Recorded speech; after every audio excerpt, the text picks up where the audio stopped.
나온 진술 중에 가장 다크하다. 그러니까 뭐 흑화된 욥의 이야기를 볼 수 있습니다. 그래서 그게 어느 정도 수준이냐면 오늘 말씀에 나오는 이 여러 가지의 그 진술을 과연 이 얘기를 욥이 한 게 맞아라고 얘기할 정도입니다. 그래서 학자들 사이에서는 의견이 분분한데 대표적으로는 7절부터 이제 마지막 절까지를 이거는 욥이 한 얘기가 아니라 소발이 한 얘기일 거야 이렇게 말을 합니다. 실제적으로 소발은 두 번째 진술을 한 다음에 세 번째 얘기가 없거든요. 그래서 소발이 말하기를 이게 빠졌을 뿐이지 실제로는 7절부터 그 뒷절은 소발의 이야기다. 그도 그럴 것이 앞에서 두 번째 소발이 얘기했던 말하고 지금 7절 이후에 욥의 이야기가 굉장히 비슷하고 맞닿아 떨어져 있기 때문입니다. 그렇다면 왜 학자들은 이에 대해서 이게 욥의 얘기인지 소발의 이야기인지 헷갈리고 있을까? 요 구절만 봐도 좀 정확하게 우리가 이해할 수 있는데 우리 함께 7절의 말씀을 같이 한번 읽어보도록 하겠습니다. 7절입니다. 시작. 나의 원수는 악인같이 되고 일어나 나를 치는 자는 불의한 자같이 되기를 원하노라. 지금 악인, 불의한 자라고 얘기를 합니다. 원수라고 얘기하고 자기를 치는 사람이라고 얘기합니다. 이미 이제 소발은 이 얘기를 했죠. 하나님께서 악인을 어떻게 처벌하시고 불의한 자를 어떻게 심판하시는지에 대한 이야기를 이미 했고 그때 소발이 욥에 대해서 뭐라고 그랬냐면 네가 지금 자꾸 죄도 없고 의롭다고 얘기하는데 그거 자체가 죄고 너는 악인이야. 그러니까 너 지금 정신 못 차리면은 악인의 길과 멸망의 길을 너도 가게 되는 거야. 일종의 이제 겁박을 한 거죠. 그런데 그 얘기를 지금 욥이 그대로 받아서 하고 있다는 소리예요. 그러면 여기서 말하는 나의 원수, 나의 치는 자들은 누굴까? 이 이야기가 만일에 소발이 한 얘기가 아니라 욥이 한 얘기라면 바로 나를 치고 나를 해하려는 원수는 그의 누구예요? 친구를 뜻합니다. 그러니까 지금 친구를 향해서 야, 니네가 내 왼수구나. 니네가 나를 공격하는 놈들이네. 이렇게 얘기를 하면서 아주 뿔이 난 거죠. 아주 그냥 악인같이 되라. 불의한 자같이 되라. 앞에서 계속해서 친구 세 명이 얘기했던 소위 말해서 정죄의 이야기들 그리고 뭐 권성징악적인 그런 단순한 논리들을 그대로 복사를 해서 지금 붙여넣기를 하고 있는 거입니다. 그러니까 이런 거예요. 뭐 우리가 어렸을 때 유치한 장난하죠.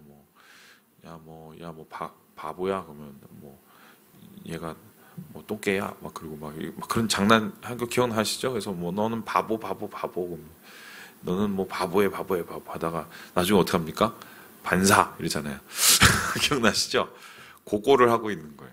그래서 친구들이 했던 자기에 대해 퍼부었던 여러 가지의 상처 주는 말들을 그대로 지금 친구에게 얘기를 하면서 니네들은 악인과 같이 나를 지금 괴롭히고 있고 불의한 자 같이 나를 지금 힘들게 하고 있는데 계속 니네 이러다 보면은 너희들은 결과적으로 니네들이 말한 그 말의 심판을 받고 그 악과 불의를 하나님께서 가만히 두시지 않을 거야 라고 말을 하고 있는 것입니다. 자, 그렇다면 여기까지의 상황을 지켜보면 지금 욥이 얼마만큼 마음이 상해 있는지를 알 수 있는 대목이지요. 사람이 견딜 수 있을 때까지는 견디지만 그 견딜 수 있는 자기의 한도와 한계가 넘어서기 시작하면 그때는 폭발합니다. 그러지 않는 사람은 없어요. 제가 이때까지 살아보면 그러지 않는 사람은 좀 이상한 사람일 가능성이 많습니다. 단지 그 차이예요. 잘 참느냐, 덜 참느냐. 근데 이제 욥의 인내의 한계에 이르러서 욥이 지금 결국 친구들과 같이 똑같이 된다는 것은 지금 욥이 멘붕이 온 것일 뿐만 아니라 자기 인격의 한계를 경험하고 완전히 밑바닥을 지금 드러내고 있는 것이죠. 생각을 해봅니다. 하나님께서 이렇게 욥을 몰아붙이시기도 하고 친구들이 이렇게 욥을 몰아치시고 할 때 이렇게까지 밑바닥을 드러내게 하시는, 이렇게까지 밑바닥을 다 내놓게 하시는 이유가 뭘까? 한번 그걸 생각해 봅니다. 얼마든지 좋은 모습도 많고 얼마든지 칭찬스러운 모습도 욥에게 있을 것이고, 그리고 얼마든지 사람에게 존경받을 그 모습이 욥에게 많을 것인데, 왜 하필이면 하나님께서는 그 여러 가지 것 중에 가장 욥의 밑바닥을 보게 하실까? 이건데, 여러분 이렇게 한번 생각을 해보세요. 바닥이 드러나면 한마디로 밑장이 다 까진다 그러죠. 다 까지면 그때 남아있는 거는 진짜겠죠. 우리가 정말 막 멘붕이 오고 인격의 한계가 오고 정말 머리가 돌아버리고 소위 말해서 우리의 마음이 완전히 비워지게 됐을 때, 그래도 그때 밑바닥에 남아있는 거는 뭐예요? 그거는 진짜인 거예요. 사실 지금 오늘 이 이야기가 있기까지 우리는 다시 왜 여기까지 이렇게 몰아붙여지게 되었는지 처음의 시작을 돌아볼 필요가 있습니다. 어떻게 시작이 됐습니까? 하나님과 사탄의 이야기에 의해서 시작이 됐습니다. 사탄이 돌아다녔습니다. 세계를 돌아다니면서 인간을 다 살펴봤겠죠. 사탄은 고발자이기 때문에 어떻게든 하나님과 인간의 관계를 떨어뜨리고 인간의 가장 더러운 면과 추악한 면을 하나님 앞에 드러내고 고발하는 역할을 하는 존재란 말이죠. 그런데 그러한 모습을 하나님께서 아시고 뭐라고 그러셨습니까? 너 욥이라고 알아? 걔는 달라. 걔는 정말 내가 인정하는 애야. 걔는 정말 의롭게 살고 나를 경외하는 사람이야. 그렇게 얘기했었을 때 사탄이 뭐라고 그랬습니까? 아닐걸요? 걔가 가진 걸 다 뺏기면은 아마 다른 소리를 할걸요? 그러면서 이 이야기가 시작이 됐어요. 그런데 아시겠지만 첫 번째 게임에서 욥이 가진 것을 다 빼앗기고 그리고 그의 자녀들까지 다 잃었을 때 하나님을 원망했습니까? 아니면 하나님께 경배했습니까? 경배했죠. 할 수 없는 상황 속에서 정말 마음의 울부짖음으로 하나님 앞에 엎드려서 울었죠. 그것을 보고 하나님께서는 봐, 다르다니까. 그때 사탄이 뭐라고 그랬습니까? 하나님 아직도 하나 남은 게 있어요. 그래서 그게 뭐죠? 몸을 한번 쳐보라고. 육신을 한번 쳐보라고. 그러면 달라질걸요? 그러면서 이 시작된 모든 것이고, 육신의 한계와 더불어서 이제는 사회적인 관계, 자기가 가장 신뢰하고 자기를 가장 도와주고 자기가 의지하던 그 친구와의 관계의 끝에 서게 된 것 아닙니까? 그렇다면은 여기에서 이렇게 볼 수 있어요. 결국 하나님께서 사탄에게 얘기했던 욥이 다르다는 것, 욥은 다른 사람하고 다르다는 것이 이제 드러나는 장면입니다. 왜냐하면 정말 밑바닥이 드러났기 때문이죠. 그럼 욥이 밑바닥이 드러나고 흑화되고 악한 마음이 생겨서 막 친구에 대해서 자기가 받았던 여러 상처들을 돌려주고 막 이렇게 되었을 때 욥의 마음에 남아있는 것은 무엇일까라고 했었을 때 굉장히 흥미로운 것이, 우리 함께 3절의 말씀을 같이 한번 읽어보도록 하겠습니다. 3절입니다. 시작. 나의 호흡이 아직 내 속에 완전히 있고 하나님의 숨결이 아직도 내 코에 있느니라. 이 가로를 쳐져 있는 것을 보면은 이것이 기록되어 있는 성경과 기록되어 있지 않은 성경이 있다는 것입니다. 이 빼뜨렸을 수도 있고 아니면 이 내용을 조금 더 잘 설명하기 위해서 후대에서 더 추가할 수도 있는 건데, 성경이 만들어지기 전까지죠. 근데 중요한 것은 이 이야기와 이 진술이 욥의 마음을 드러내고 있다는 것은 사실이거든요. 근데 욥이 정말 친구들의 못살게 구는 그 말과 정말 더 이상 살기 싫은 자기의 그 현실, 어려움 속에서 그 밑바닥에서 드러낸 마지막 한 줄기의 그것이 무엇이냐면 이렇게 얘기해요. 내가 살아있는 동안 아직도 내 코에 있는 게 뭐예요? 하나님의 숨결. 하나님의 숨결이라는 말은 이건 루아흐예요. 루아흐라는 이 단어는 히브리어로 숨이라는 말도 되지만 이거는 생명할 때 그 영을 뜻하는 말입니다. 그러니까 지금 나에게 다 모든 걸 빼앗겨서 심지어 니들이 이렇게 구박하고 힘들게 하고 어렵게 해서 내가 진짜 더 이상 참지 못하고 내가 이제 한번 해볼게 이렇게 얘기하는 그 막 소위 말해서 분노의 감정이 휘몰아치는 그 순간 속에서도 욥이 마지막 남아있는 마지막 카드, 욥이 끝까지 포기할 수 없는 마지막 그 한 장이 바로 하나님의 숨결이라는 거예요. 하나님의 영. 그것을 조금 더 구체적으로 볼 수 있는 것이 바로 2절인데요. 우리 함께 2절을 같이 한번 읽어보도록 하겠습니다. 시작. 나의 정당함을 물리친 하나님, 나의 영혼을 괴롭게 하신 적는 자의 사심을 두고 맹세하노니. 이거 같은 말입니다. 2절과 3절은 아마 이제 그 해석이에요. 같아요. 3절이 해석 같은데요. 이런 겁니다. 하나님은 어떤 분이냐? 나는 의로운데 의롭지 않은 사람들과 똑같이 나를 처분하신 분, 마치 악인처럼 나를 대하신 분이에요. 그래서 내 정당함을 하나님께서 인정을 안 해주고 있는 것 같은 그런 현실, 억울한 하나님이죠. 그리고 하나님은 어떤 분이냐? 나의 영혼까지 지금 괴롭히셔서 모든 것을 하실 수 있는 하나님께서 나의 모든 것을 괴롭히고 있는 그 하나님입니다. 자, 그러면 생각을 해봅시다. 어떤 사람이 여러분을 굉장히 막 괴롭히고 아침부터 저녁까지 괴롭혀서 그 사람만 보면 너무 막 힘들고 어렵다고 한번 생각을 해보세요.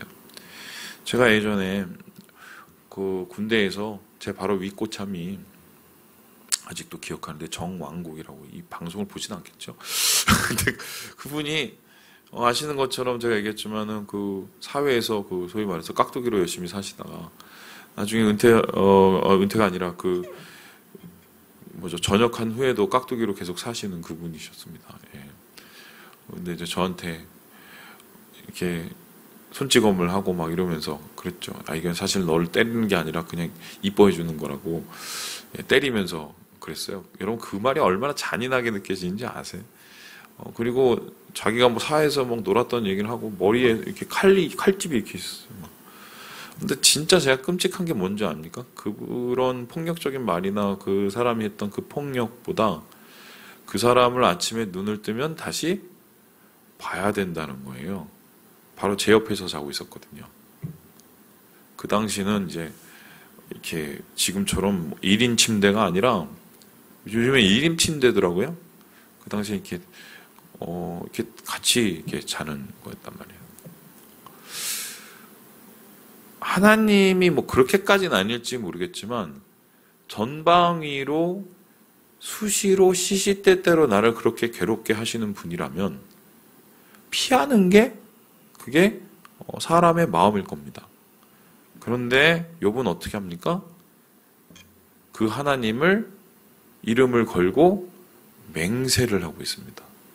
그리고 심지어 3절에는 내게 아직도 하나님의 숨결이 있다고 말을 합니다.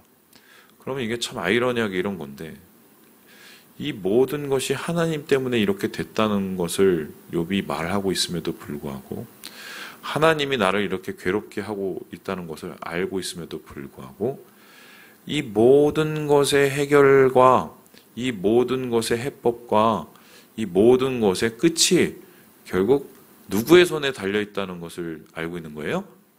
하나님의 손에 달려있다는 거예요. 그러니까 마지막까지 절대로 놓지 않는 그 한 줄은 바로 하나님의 숨결, 하나님 그 자신의 존재, 하나님이 나는 다 이해할 수는 없으나 지금 어쨌든 하나님이 이렇게 하고 계시다고 있는 그러한 확실한 것, 그것을 지금 붙잡고 있는 거죠. 그게 뭐 말이 됩니까? 그게 뭐 도움이 됩니까? 라고 얘기할지 모르겠지만 이렇게 얘기하고 있는데,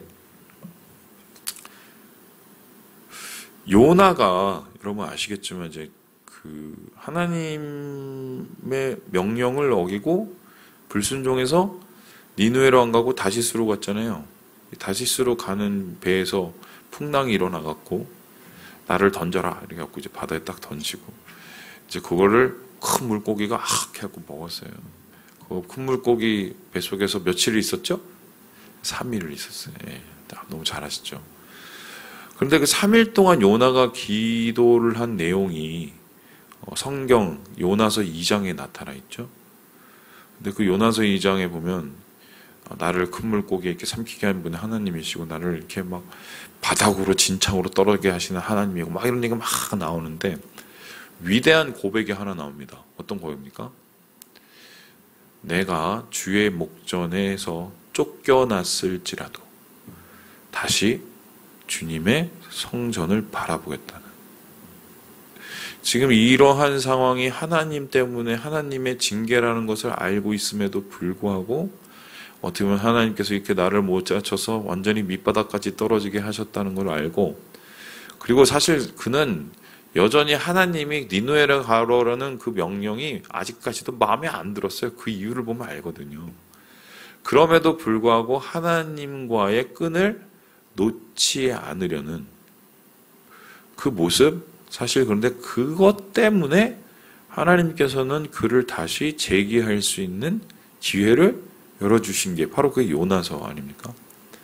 그렇다면 우리는 의로움이란 무엇인가, 경외함이란 무엇인가, 조금 더 나아간다면 신앙과 믿음이라는 것은 무엇인가를 볼 수 있습니다. 우리가 보통 의로움이라고 얘기를 하면, 야, 저 사람은 좀 되게 정의로워, 저 사람은 좀 달라, 사람들이 안 하는 행동을 하고 사람들이 다 저지르는 실수를 안 하고 또 사람들이 짓는 죄를 덜 짓고 이런 사람을 보통 의롭다라고 이야기를 합니다. 그렇죠? 그런데 한번 생각을 해보세요. 그렇게 하나님께서 의로운 사람으로 뽑은 믿음의 최초의 1위는 여러분 아시는 것처럼 아브라함이었습니다. 그렇죠? 아브라함의 인생은 의로웠나요? 좀 의로운 것 같기도 했지만 어떤 일을 했습니까? 아내 팔아먹고, 그것도 한 번이 아니라 몇 번이요? 2번 팔아먹고, 그리고 하나님 약속을 못 믿고 못 이기는 척하면서 하갈이라는 그 여자를 이렇게 통해서 애를 낳고, 사실 불신의 행동들과 또 불안한 행동들을 많이 했단 말이죠. 아브라함이 그런 사람이었거든요. 그럼에도 불구하고 하나님께서 그를 의로 여기셨다. 하나님께서 그를 믿음의 조상으로 의인으로 여기신 이유가 뭡니까? 성경에서는 아주 간단하게 얘기하는데 그가 하나님을 믿음으로, 그 믿음을 의로 여겼다는 겁니다. 그러면 그것은 뭐냐면 오늘 욥의 모습 혹은 요나의 모습처럼 마지막 순간까지 하나님과의 끈을 놓지 않았다는 거예요. 의라는 것은 바로 그거예요. 내가 달라서 다른 사람들보다 높아서 의로운 사람이 아닙니다. 여러분, 그거는 상황과 환경이 바뀌면 어떻게 될지도 모르고요. 그리고 하나님이 보시기에는 다 거기서 콩할 만한 애들이 그냥 도토리 키재기 하고 있는 거거든요. 더 의로워지고 안 의로워지고. 그러면 하나님이 보시기에 그나마 야, 저건 의인이야. 내가 자랑했잖아. 너 다르다고 내가 너 사탄한테 얘기했잖아. 이렇게 얘기하실 수 있는 건 모든 바닥이 떨어져도 결국은 욥이 하나님을 붙잡고 있는, 하나님의 숨결 한 자락을 붙잡고 있는 그것 때문에 하나님이 욥을 어떻게 보면 인정하신 거죠. 그 차이예요. 제가 볼 때는. 뭐 내일 이 설교를 할까 말까 지금 고민 중인데, 야곱 아시죠? 야곱? 못된 놈이죠? 이 야곱 같은 놈은 못된 놈이에요. 성경에 보면 성경 인물 중에 제일 좀 안 좋은 그 인물이죠. 근데 왜 하나님께서 하고 많은 인물 중에 야곱을 이스라엘의 조상으로 삼으셨습니까? 야곱이 잘한 게 뭔가요? 사기친 거 잘했나요? 아니죠. 아니면은 뭐 아내 둘을 얻기 위해서 최선을 다해서 열심히 산 거를 잘했나요? 아니죠. 야곱이 잘한 건 단 한 가지인데, 야복강에서 끝까지 하나님 바짓가랑을 놓지 않고 붙잡았다는 거, 그거 하나예요. 그리고 나서 그때 이제 네 이름이 야곱이 아니라 뭐라고 얘기합니까? 이스라엘이라고 얘기한 거예요. 그게 믿음이고 그게 의죠. 그것 때문에 우리가 하나님 안에서 주님을 닮아갈 수 있는, 주님의 은혜를 누릴 수 있는 가능성이 생기는 거예요. 네. 말씀을 마칩니다. 우리 사랑하는 여러분, 고생하셨습니다. 왜냐면 이제